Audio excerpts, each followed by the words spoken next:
Jadi memang perjalanan itu agak menegangkan, sangat menegangkan buat saya waktu itu, karena waktu melintas di pipa jalan, kalau Didi tahu apa namanya, sekitar Arun apa pipa lain itu ada jalan baru situ, kita melintasi daerah itu kita diminta menyamar sebagai laki-laki gitu. Jadi kita disuruh minta buka jilbab. Kebetulan kita bertiga pakai kerudung kan. Terus saya bilang kok agak aneh gitu. Harusnya bukannya kalau kita perempuan itu malah lebih aman gitu. Ada berdebat sampai aja pokoknya di lokasi gitu. Akhirnya nggak tahu gimana ceritanya ya.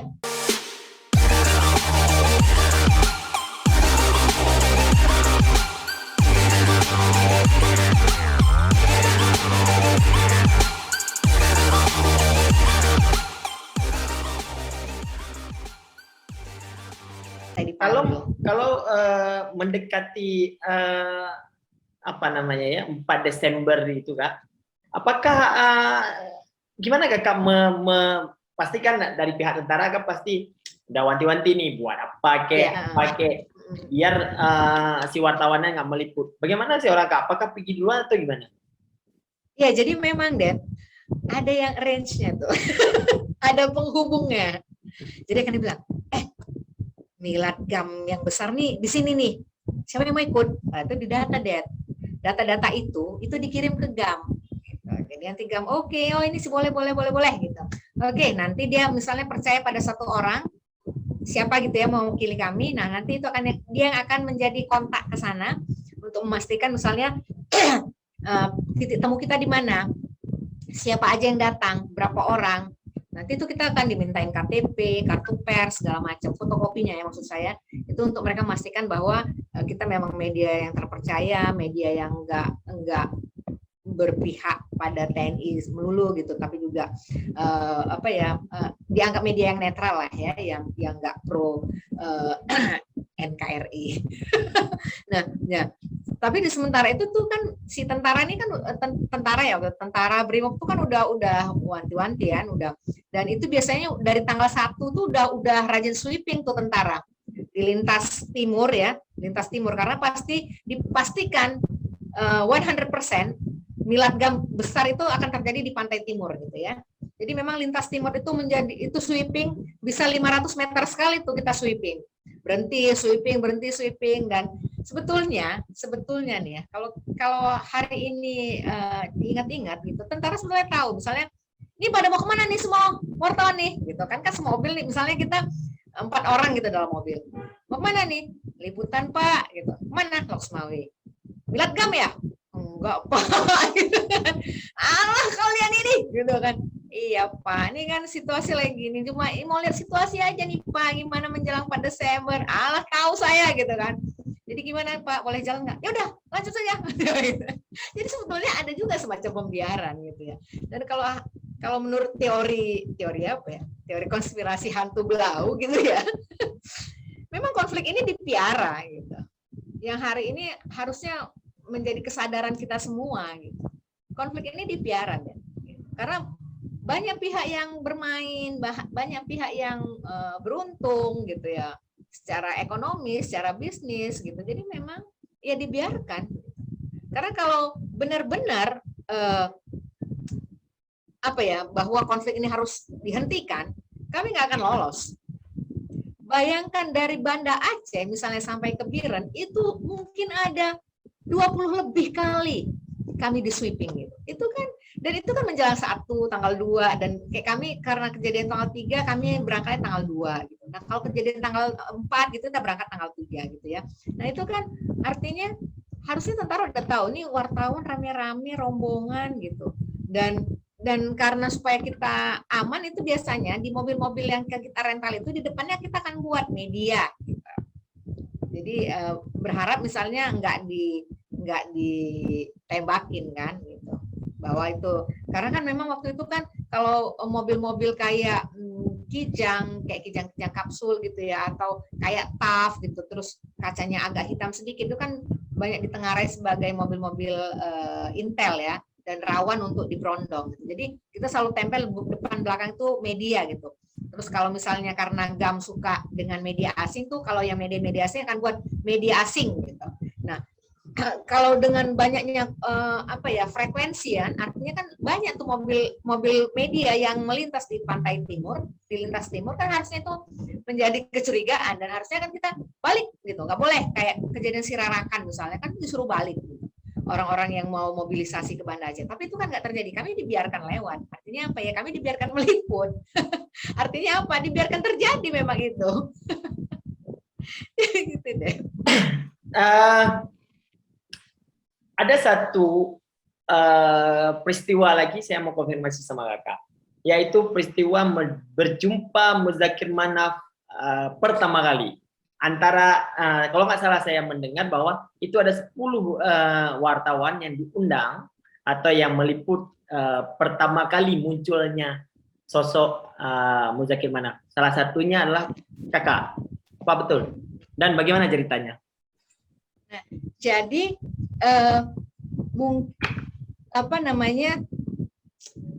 saya agak ini nih rancu. Saya pertama sekali ketemu Muzakir Manaf itu di kawasan sekitar Nisam mungkin ya, kalau saya nggak salah.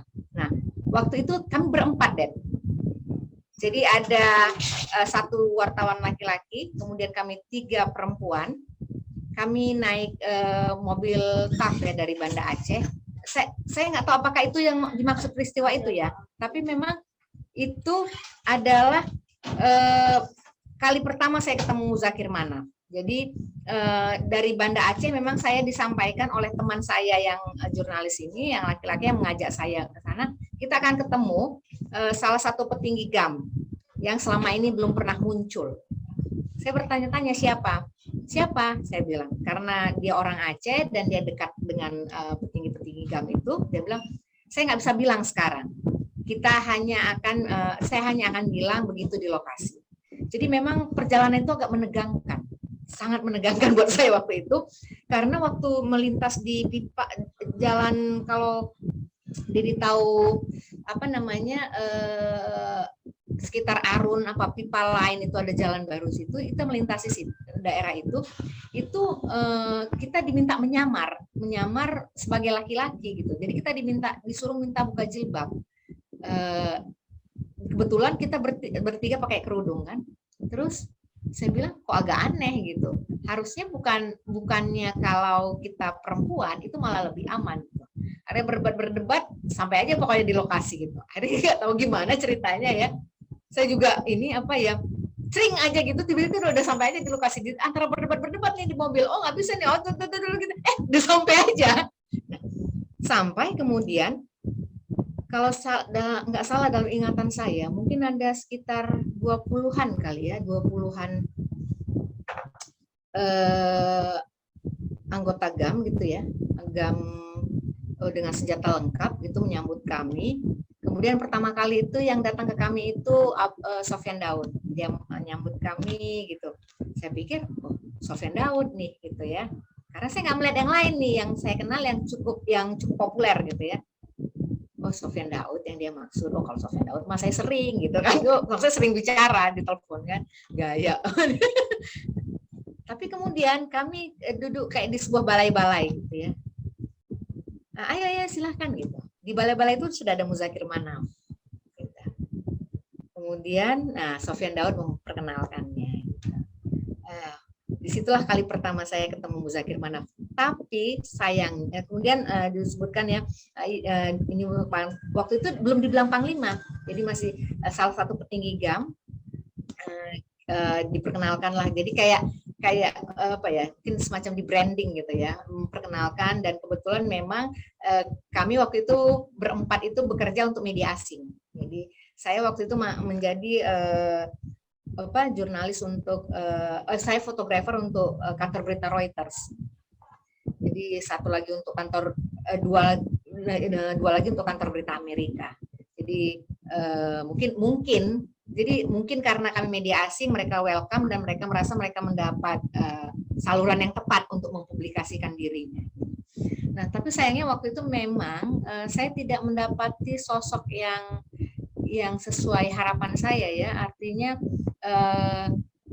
saya kan udah punya gambaran nih bagaimana Tunku Abdullah Shafi'i ya. Gitu. Nah di dalam pertemuan itu yang paling banyak bicara adalah Sofyan Daud. Gitu. Nah saya nggak melihat visinya seorang Muzakir Manaf yang waktu itu belum menjadi panglima, belum mungkin yang akan memang disiapkan itu, tapi belum. Nah, saya nggak melihat sosok itu gitu di dirinya. Dan saya iya dia ini kita punya pemimpin baru kayak gitu Sofyan Daud perkenalkannya. Tapi ya saya agak kecewa gitu karena justru yang paling banyak bicara adalah Sofyan Daud gitu. Jadi saya gitu dan nggak banyak gitu ngomongnya, diam gitu ya. Saya bilang wah bagaimana nih ya, tapi mungkin waktu itu saya masih berpikiran positif, mungkin memang orangnya nggak suka ngomong gitu, tapi mungkin punya jiwa leadership, bisa menjadi komandan untuk anak buahnya gitu ya. Tapi memang tidak kemampuan bicara atau public speakingnya mungkin tidak sebagus Sofyan Daud yang memang sehari-hari makanannya adalah bicara dengan jurnalis gitu. Nah itu pengalaman pertama saya ketemu Muzakir Manaf dan waktu itu memang ya saya karena punya gambaran besar soal Abdullah Shafi'i, saya agak sedikit kecewa aja ketemu Muzakir Manaf. Itu pertemuan saya yang saya maksud, Dedi. Ya, kalau nggak salah ya, ini dikoreksi. Kan pertama Muzakir Manaf itu sesudah meninggalnya Abdullah Shafi'i itu kan penggantinya menjadi ilusi, menjadi khayalan ya. Ada sosok Muzakir Manaf, tapi hampir setahun itu nggak pernah muncul. Apakah betul begitu ya? Terus tiba-tiba diundang wartawan, ya ini wartawan, terus ada perkumpulan GAM Sepidi, kalau nggak salah Sepidi, terus diundang beberapa. Ada Kak Rehan di situ? Aku tidak ikut waktu itu, Den. Kayaknya waktu itu aku sudah di Jakarta. Oke. Karena berarti sebelum diangkat aja Kakak udah jumpa berarti? Sudah ketemu. Udah ketemu, tapi belum diproklamirkan. Belum declare dia panglima pengganti Abdullah Shafi'i. Tapi Abdullah Shafi'i-nya udah meninggal. Sudah. No, belum Dad. Sorry Dad. Kayaknya timelinenya belum Dad. Jadi Abdullah Shafi'i meninggal itu tuh aku di Jakarta, Dad. Aku di Jakarta. Abdullah Shafi'i meninggal tuh aku sudah di Jakarta. 2002, ya kan? Iya, aku di Jakarta. Aku ketemu Muzakir Manaf itu tahun 2000. 2000 ya. Berarti itu udah diproklamirkan. Mungkin belum diproklamirkan, tapi ya. Tapi mungkin waktu itu sebagai panglimanya panglima wilayah Aceh Utara. Oh iya. Ini itu berarti waktu pertemuan sesudah diproklamirkan Muzakir Manaf Kakak nggak ikut. Iya. Karena ada saya kira Kakak ikut di. Nggak ikut aku, Det ya. Aku sudah di Jakarta waktu itu. Oke. Kak, mungkin yang terakhir, kita udah hampir 2 jam. yang terakhir Kak, Kakak melewati beberapa fase ya.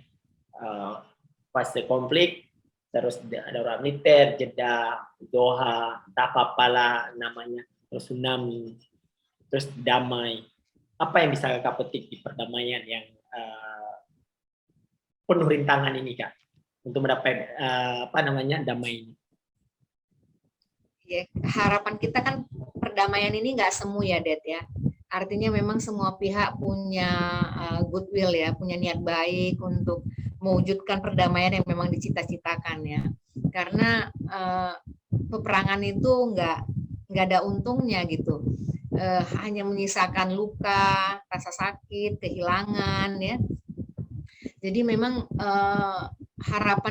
harapan saya lah khususnya, dan juga mungkin banyak orang ya, perdamaian ini memang betul-betul sebuah kenyataan yang harus disyukuri dan kemudian harus diisi dengan semangat kebersamaan untuk membangunnya.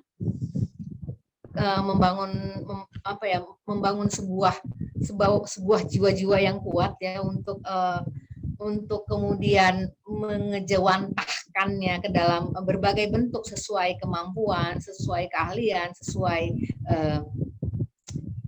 kemampuan masing-masing orang gitu ya. Karena kita sudah lelah lah ya, sudah lelah dengan situasi konflik di mana nggak ada hal baiknya gitu yang bisa kita petik hari ini kalau kita melihat bagaimana konflik terjadi. Yang ada hanya sisa-sisa dendam, kemarahan, kebencian, rasa sakit itu yang sampai hari ini gitu, walaupun mungkin yang sudah berusaha melepaskannya, banyak juga yang masih terikat dengan situasi itu. Dan kita bisa lihat gitu bagaimana misalnya kayak ada salah satu tulisan misalnya yang saya baca gitu, sampai hari ini ibunya masih menyediakan masih menyimpan dan tepatnya menyiapkan kain panjang gitu di rumahnya untuk menanti jenazah ayahnya yang diculik oleh kelompok tak dikenal lah ya tahun 99. Bayangkan deh. Jadi banyak yang mengalami sakit secara mental, bukan secara fisik ya. Jadi perang konflik atau apapun itu namanya itu memang kita harapkan tidak terjadi lagi ke depan. Kita harapkan perdamaian ini bisa sama-sama kita isi, kita wujudkan dengan berbagai macam karya kita ya, sehingga generasi ke depannya bisa tumbuh dan berkembang dengan baik, dengan punya semangat yang memang membangun ya, yang membangun secara konstruktif gitu ya, yang nggak ada lagi jiwa-jiwa yang memang ingin menghancurkan gitu. Karena sudah cukuplah apa yang sudah kita alami. Cukup banyak darah dan air mata yang tumpah, bukan hanya dari konflik, tapi juga dari bencana yang terbesar ya di abad ini. Jadi kalaupun itu tidak cukup juga menyadarkan kita, ya saya nggak tahu bilang apa ya. Mudah-mudahan ke depan kita akan semakin baik lagi, tidak ada pihak-pihak yang memanfaatkan situasi, yang mengambil keuntungan di air keruh gitu. Mudah-mudahan semakin banyak yang sadar bahwa damai adalah sebuah pilihan yang paling baik yang bisa kita lakukan untuk hari ini dan hari depan. Mantap. Terima kasih Kak Rehan. Sama-sama Dedi. Mungkin nanti diskusi di warung kopi kita lebih bisa lagi ya. Maaf ya Dad kalau suka ngelantur kemana-mana. Luar biasa Kakak. Sorry. Ya, kalau kebanyakan ngomong. Oke, saya tutup. Wabillahi taufiq wal hidayah. Assalamualaikum warahmatullahi wabarakatuh. Waalaikumsalam Dad. Ya.